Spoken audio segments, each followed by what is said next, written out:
here today on the Susquehanna River, actually at the creek mouth here, fishing with my buddy Mike. And Mike is the lower Susquehanna Riverkeeper. You want to explain what a Riverkeeper does? Sure. Well, the Riverkeeper movement came from up on the Hudson back in the 60s when they're trying to figure out how to restore the fishery for the communities around there.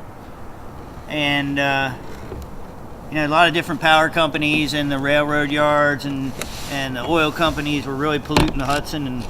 And a lot of old veterans had a lot of ideas of how to deal with these guys, and luckily they found something better than the tactics they were thinking of, and they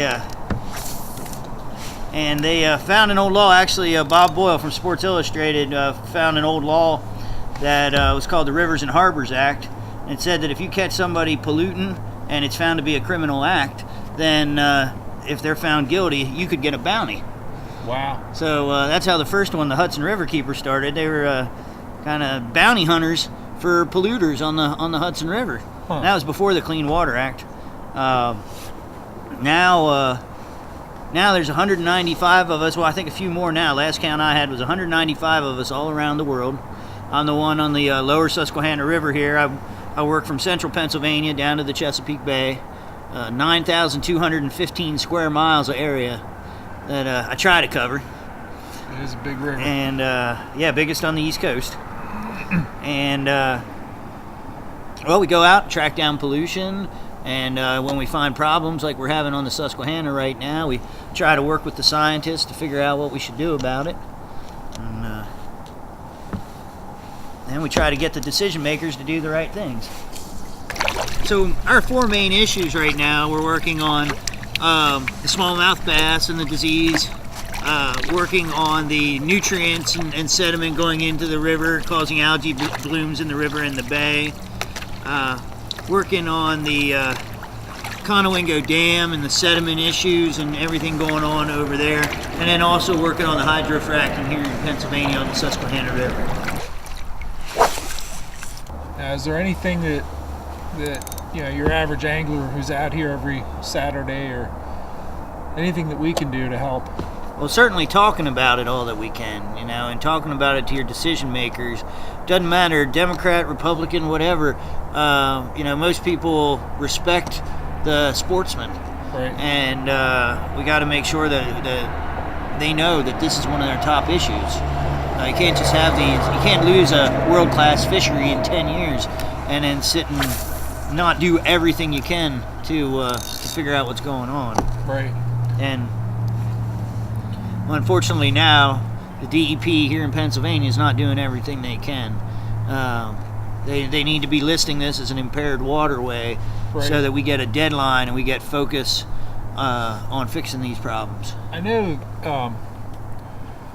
the Fish and Boat Commission has been focused on getting that designation. What's the hang up with that? Well, the Fish and Boat Commission doesn't have any power to do that. They're just an independent commission. The power lies with the DEP, and for some reasons, which I suggest are political reasons, they don't want to do it. And some of it makes sense. If you go and call a waterway impaired, all of a sudden people think that it's the end of it. You don't want to go out there.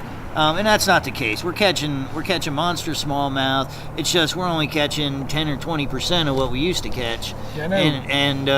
And then in the fall or in the end of the summer, our young year, a lot of times they're dying and just washing up on the creek banks.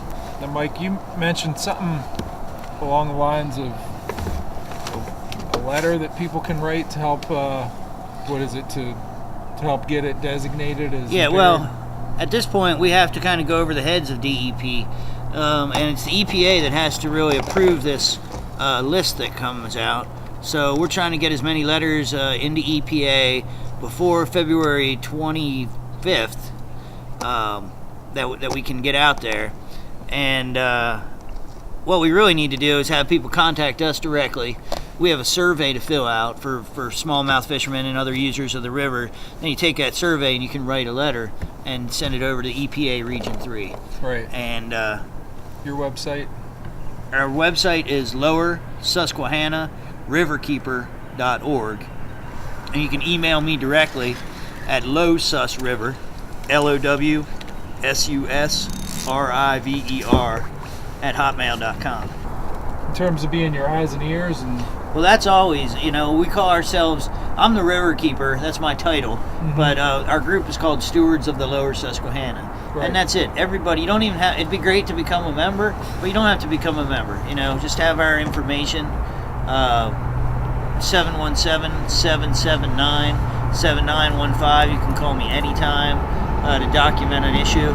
Fishermen are usually the people that are out on their waterways the most. They know their waterways the best. So you'll know what abnormal is. right.